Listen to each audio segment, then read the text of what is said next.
date is October 18th, 1995. Mr. Borhegyi, you were telling me about your family's transport on some cattle cars. Mm-hmm.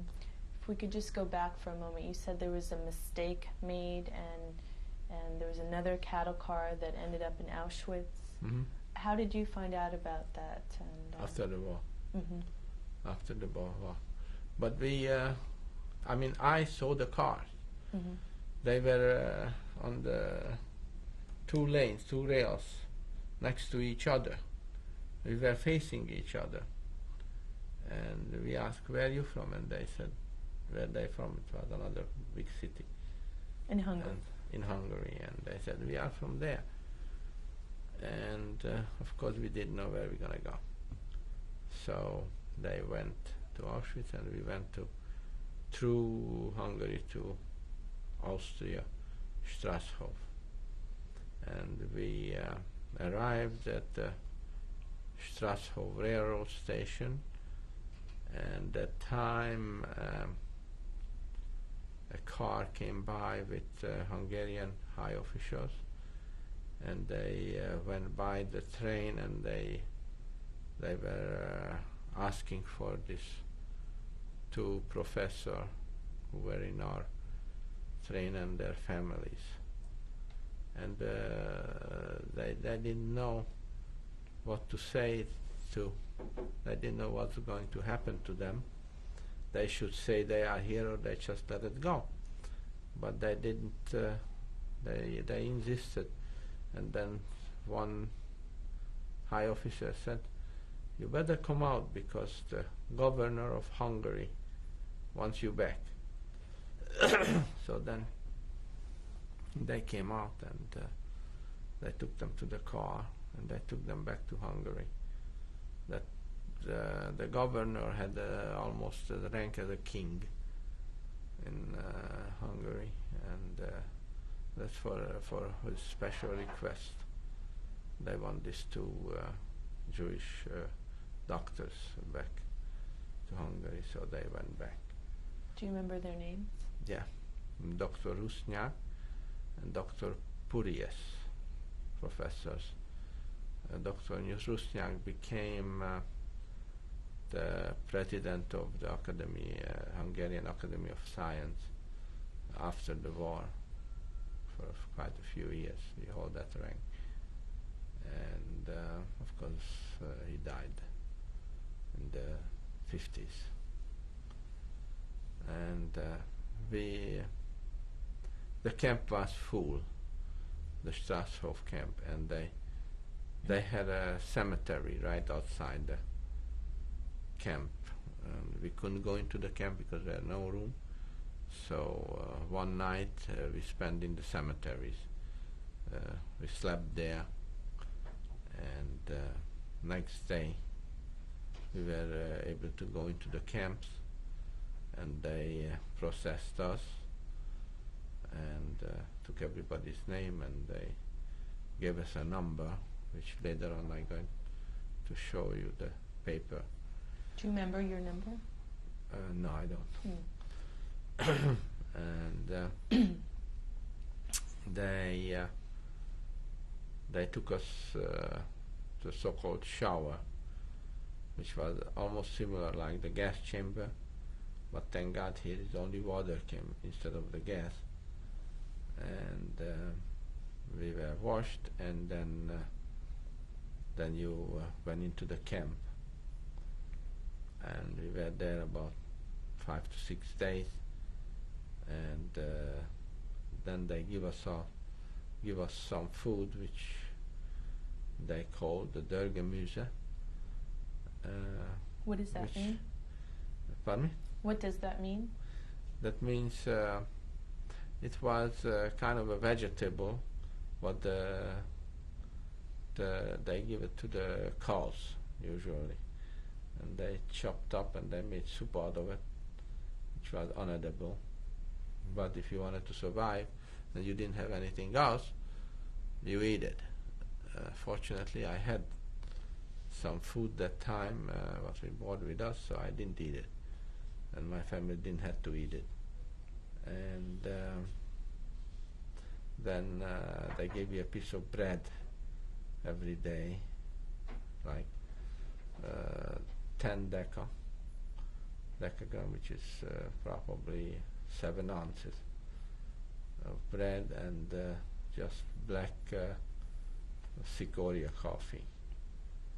And we survived there for about a week to 10 days. I can't remember the exact numbers of days what we were there. We went into the barracks, and the barracks was full of bed bugs. I mean, it was so completely full. When you lay down, these bunk beds, they had 3 or 4 story high, and when you lay down, 5 minutes, you had so many bugs on you, you just can't wipe it off with your hand. Then after about 6 or 7 days, they took us to Vienna, and we went to it was the Rothschild Spital, they call it.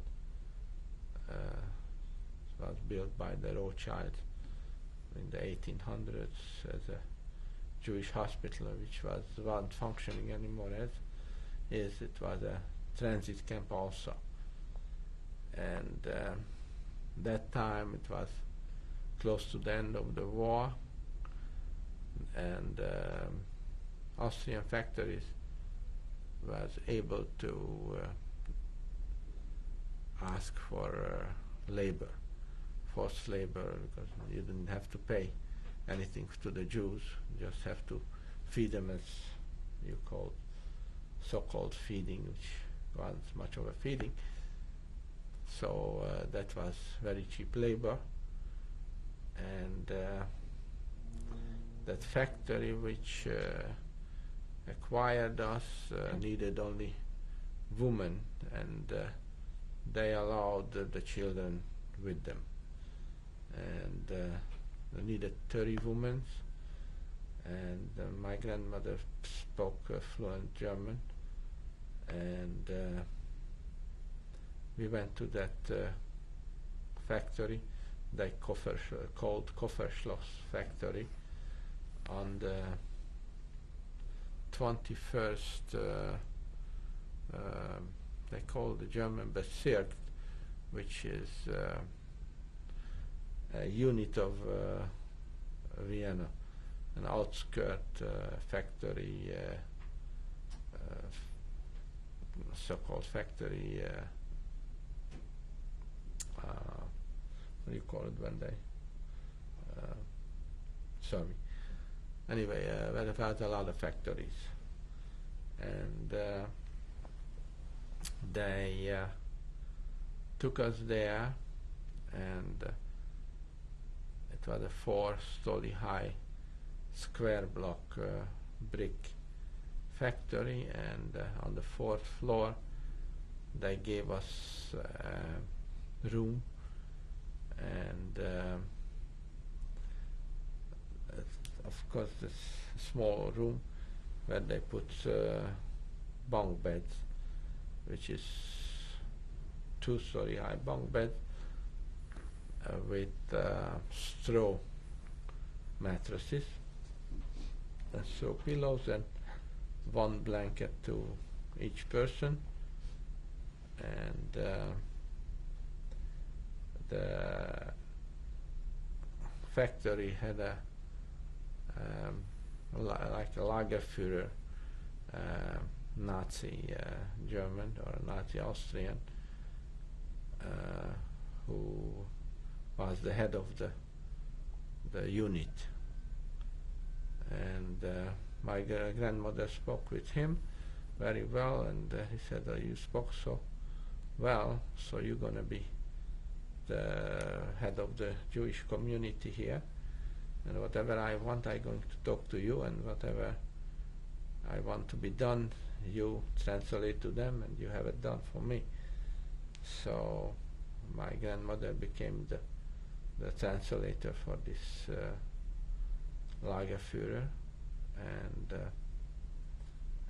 and she tried to do the best, whatever she can for us. If we had any problem with foods, which we did, although it was a much better camp than any other forced labor camps. We had a third or fourth class regular German restaurant food, and they boarded in 3 times a day. The factory sent out a truck, and they in the morning they bring coffee and a piece of bread and a piece of maybe 2 deca margarine, or just like a piece of jam. And for lunch, a piece of bread and a soup and some vegetables, and for dinner they bought like 2 or 3 deca meat with some potato or vegetable or some soup and a piece of bread, which wasn't enough, but was a heck of a lot better than any other camp got. And we were restricted on the 4th floor, and but we had normal facilities there for bathroom facilities, and we had regular sinks to wash up, and once a week they allowed to take showers downstairs on the 1st floor, where they had the boilers, the big boilers, and they had a couple of showers for the workers there, and Sunday no workers was in the factory, so they allowed for 4 women at a time to go downstairs and wash up, and one woman goes with the kids. I had 4 other kids besides me in the camp, and we were going down together and wash up. The women mostly worked for a different factory, which was disguised under the Kofferschloss factory, named the Kofferschloss, translated as luggage lock factory, but that was only the name, and that just a small part of that complex did this. The rest of them did either mines, land mines, or small motors, electric motors for aeroplane. And I didn't have to work, but my grandmother was a very strict woman. She said, it's a 11 or 12-year-old kid, you just can't hang around with the rest of the kids who were only between 5 and 8 years old to play. He has to work. So the Lagerführer said, okay, you do what you want here. So I was supervising what the women did, which they did like a 1 yard long, very small gauge wire. They had to be cleaned up about 1 inch part on the end, completely clean from isolation, and I had to look it over. It would be okay, and that's what I did. And a few times I let a couple of go, and I Gestapo came because they thought I was sabotaging the work. Because I let few pieces go, and they wanted to take me away as a saboteur with my mother, and took a long time for my grandmother to convince the head of the camp and the Gestapo to tell them it wasn't really a sabotage. How can be a 11, 12 years old kid to be a saboteur? Wouldn't even know what it is. So they that was probably end of 44, beginning of 45, and then they let it go, and they watched me and my mother twice as hard, and we were able to survive in that factory, and everybody was working and surviving. Thank God. But it was usually a 10-hour day work, and after that you could go to your bed and get rest. And how many days a week did you work? Oh, we worked 6 days a week. Mm-hmm. Sundays they let us rest, and on Sunday they let us go down to the yard, to the factory yard, to go in a single lane to go around the yard, just to stretch ourselves and get a little fresh air. And they had about an hour and a half on 10 people at the time, and they watched us from the doorman. They had a doorman there, and he was watching us. And a lot of Austrians passed by and saw us with the yellow star, and they tried to give us something. Somebody threw a ball. I saw the kids threw a ball in, and a few people threw small package of cookies, and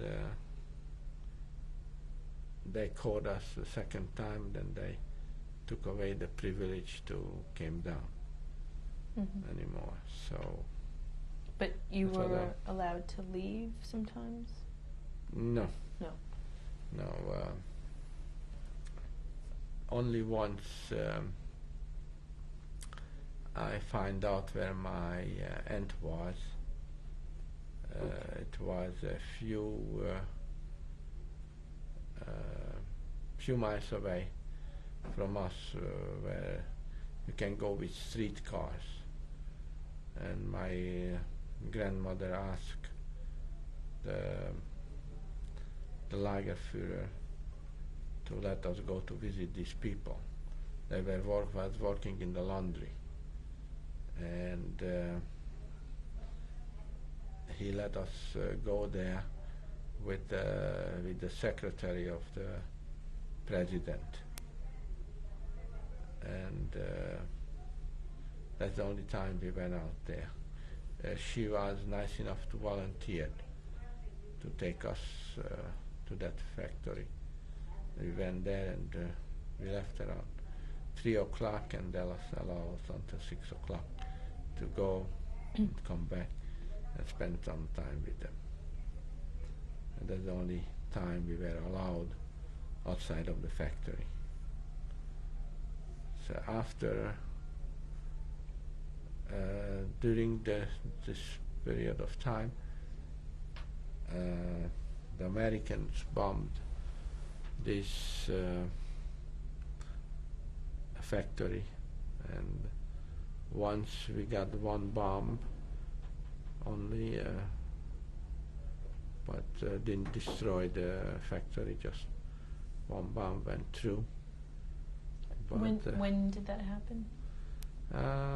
It was in 45, probably in February or so. Can you tell me a little bit more? Do you remember where you were and During the bombing? Right. Usually they were an elevator there, and I was able to operate the elevator. It was not an elevator today we have here. It's operated with a chain to start or stop, and it was a freight elevator, and we were allowed to take some packages with us in case the factory got bombed out, so we would have something to wear or some food, a little food with us, whatever we could save.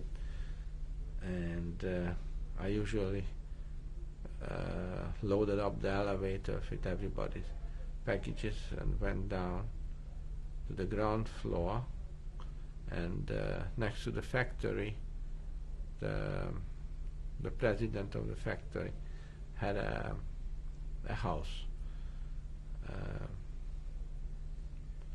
like a cottage, and they allowed us to go under that.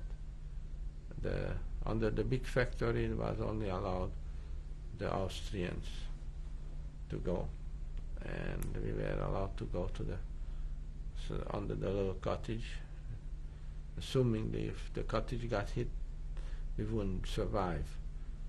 And but it was the other way around. They hit the factories in late March, and they bombed it out of existence.